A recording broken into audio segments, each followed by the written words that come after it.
Hello everyone, the Chronicler here. Today I will be presenting to you Chapter 6 of the Life and Times of Glory.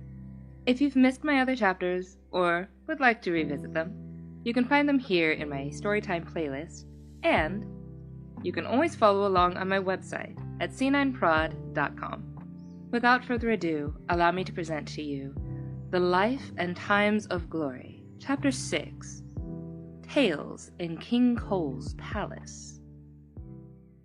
This is the house that Jack built. The village people paid a quarter of King Midas gold to grandly build a palace for the brand new king. This is the malt that lay in the house that Jack built. They brought a hefty tribute to their king, Eternal Cole, every extra coin or gem or wondrous thing. This is the rat that ate the malt that lay in the house that Jack built. Joker came across the water in a crafty mood. He made a play of many while he danced and sang. This is the cat that caught the rat that ate the malt that lay in the house that Jack built. But Jill, the fisher's daughter, thought the Joker plenty rude. She hoped to catch him in the act and have him hang. This is the dog that worried the cat that caught the rat that ate the malt that lay in the house that Jack built. Johnny loved the Joker's wit, and many pranks he tried. These many pranks would often get him in her way. This is the cow with the crumpled horn that tossed the dog that worried the cat that caught the rat that ate the malt that lay in the house that Jack built. Thank goodness for the milking maid. In her motherly spry, he pointed to her nose and since was spanked each day. Jack's longing. Jack had been nimble. Jack had been quick. Jack had jumped over the candlestick. The fire fled to far away, so Jack the hero saved the day. He sits now by the sill to say, I wonder if she'll come today. Glory doesn't. Jack could never figure out what more that he could need. If Glory was to come to him, should he gain more prestige? Every night before to bed, he'd open up his drawer to reveal a silver bell that rang for him no more. Timmy, Tommy, Johnny, they were his fiddlers three. All had lost their parents in the past catastrophe. Jack would call upon the jester for dancing and for song, for with such entertainment he could make himself feel strong. But it did not last long. Oh, what had he done wrong? Joker's prank. Big A, little A, bouncing B. The cat is in the corridor and can't see me. The king called for supper, all on a fine day, and a prank the Joker would try. He spent a sixpence on 4 and 20, put them all in a pie. When the king did go to slice it, oh, how great his cry! Though he could see it, could not believe it. 24 blackbirds flew by. Johnny laughed. Ha ha ha! Joker sang. Fa la la! Oh, sing a song of sixpence, pocketful of rye, 4 and 20 blackbirds baked in a pie. When the pie was opened, the birds began to sing. 'Twas not a dainty dish to set before a king. The milkmaid. The king was in the counting house, counting out his money. The cat was in the corridor, eating bread and honey. The maid was in the garden, hanging out the clothes, when down came a blackbird and snipped the tip of her nose. Johnny. Johnny saw the milking maid, holding fast her nose. She was coming in that day from hanging out the clothes. Johnny pointed, ha ha ha, a snip-nosed witch!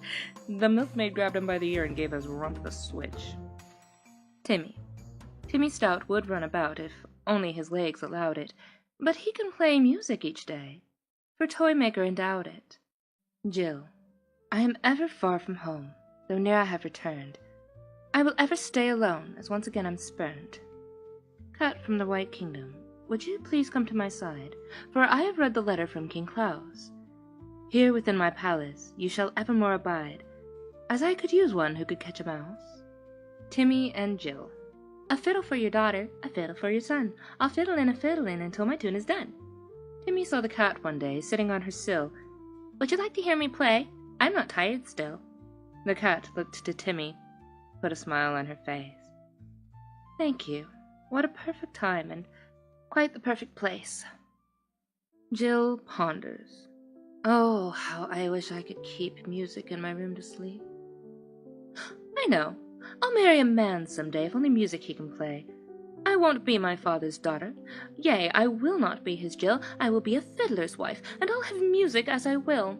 T'other little tune, prithee play me t'other little tune. Johnny's tall tale. Johnny, Johnny Blue Boy, go and fetch some eggs. So Johnny went to market, but soon tired out his legs. He rested by a tree, and under it he slept. When he awoke 'twas night, and his promise wasn't kept. So what a story he did craft. To believe it will not be daft.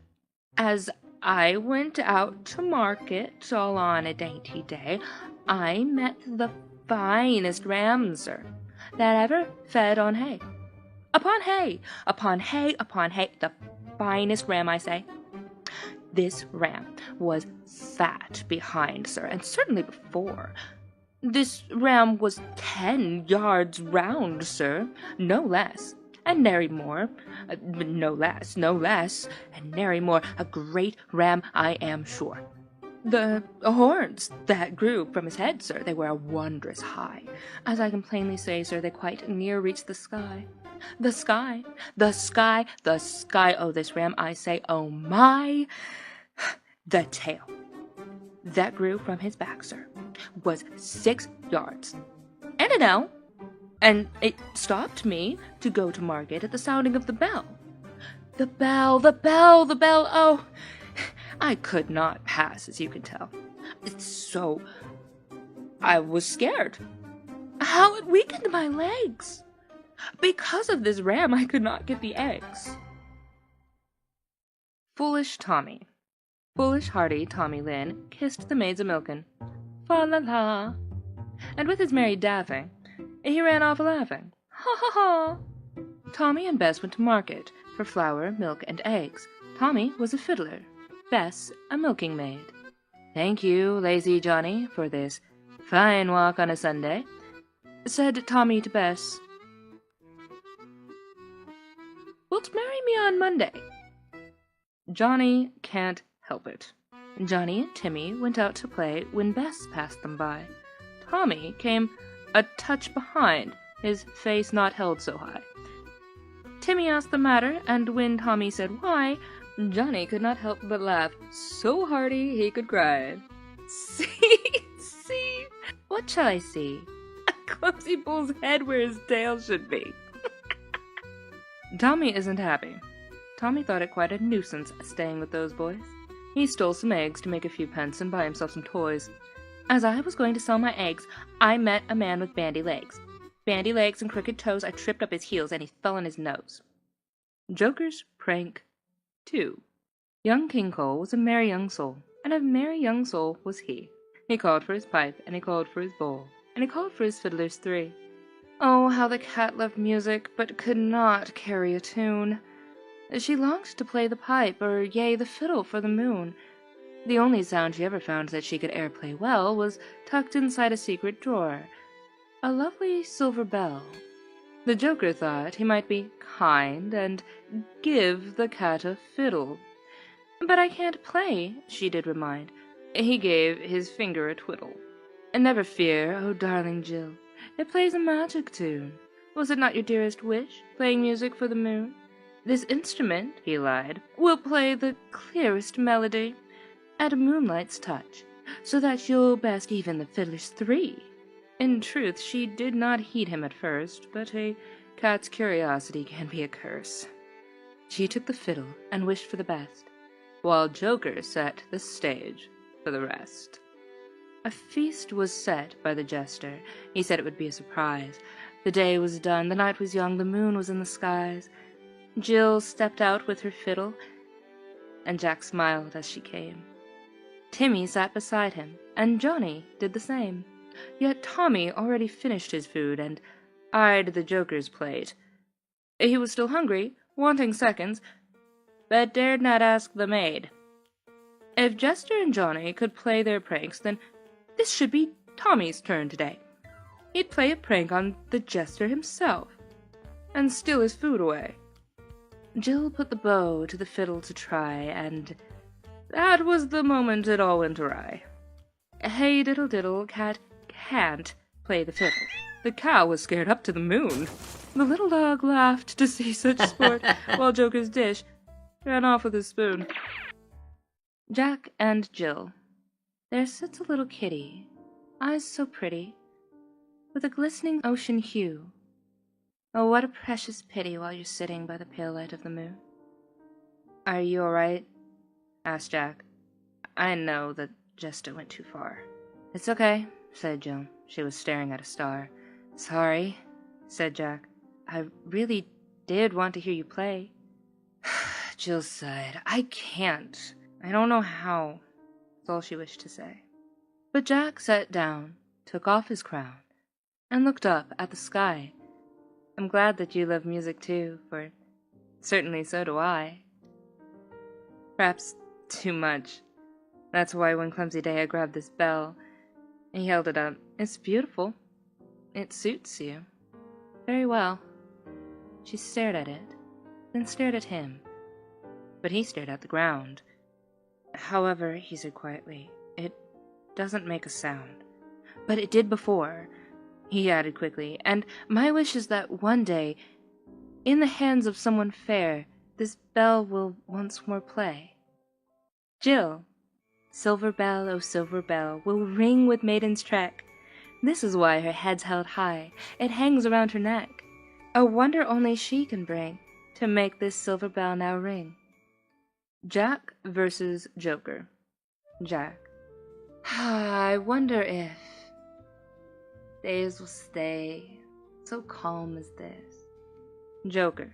If the world were apple pie, and all the sea were ink, and all the trees were bread and cheese, what would we have for drink? Jack. Hear now my wish, that each day brings such bliss. Joker. If wishes were horses, beggars would ride.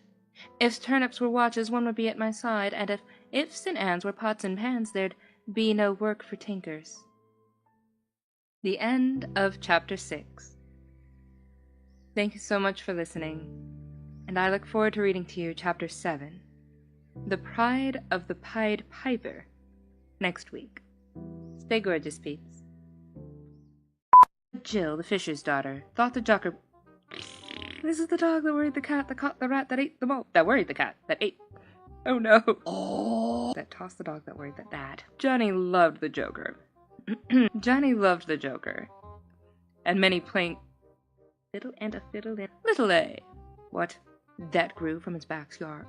What?